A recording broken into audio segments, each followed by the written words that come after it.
والأغلى في سوق الانتقالات العربية، نجح نادي الخوية القطري في التعاقد مع يوسف المساكني نجم فريق الترجي والمنتخب التونسي، وذلك حسب ما ذكره الموقع الرسمي للنادي القطري.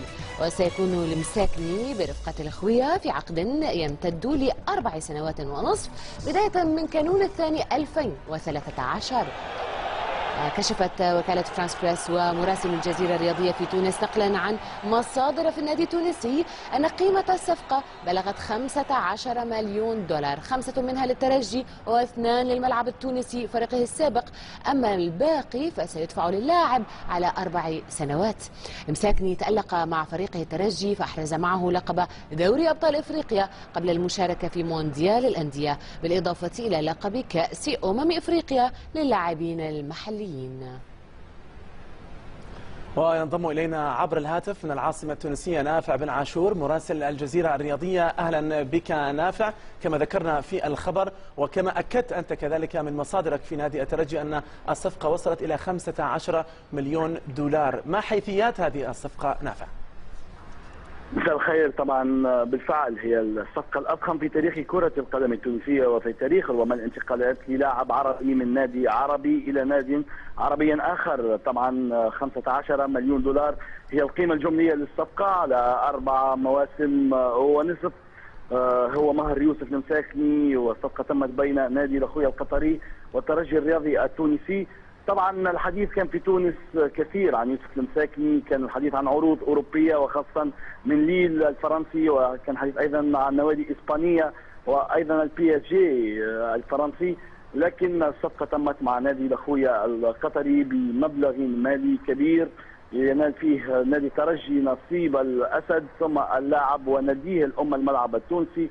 صفقة كبيرة تترجم ما يختزنه هذا اللاعب الشاب صاحب 21 سنة فقط من إمكانيات فنية كبيرة. بدأ في الترجي مسيرته في سن 18، توج معه بكل الألقاب وختمها بمشاركة مونديالية. يعد نجم فوق العادة في تونس وهداف وصانع ألعاب من الطراز الرفيع.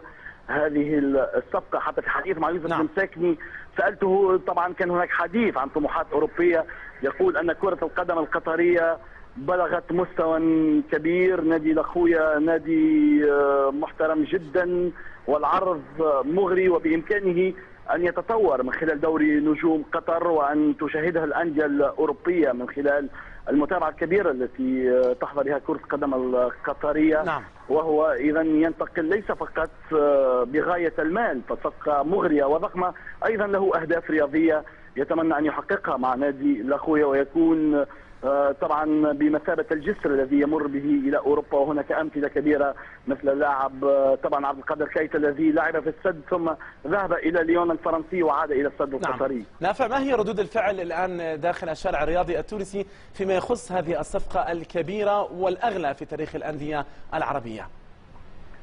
طبعا ردود الفعل هناك ذهول من قيمة الصفقة، خاصة أنها من نادي عربي إلى نادي عربي آخر، لكن في الحقيقة يوسف المساكني يعتبر نجم فوق العادة في تونس، يمتلك مخزون كروي فني هائل، هداف من الطراز الرفيع، نجم المنتخب ونجم نادي الترجي.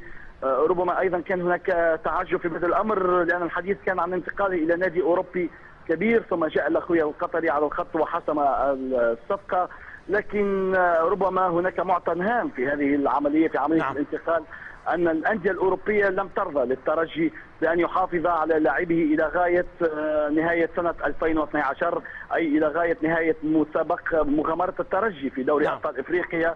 ولكن الأخوية القطري استجاب لهذا الشرط الرياضي، فكان هذا الشرط هو الذي حسم الملف لفائدة الأخوية القطري في انتقال اللاعب. نعم.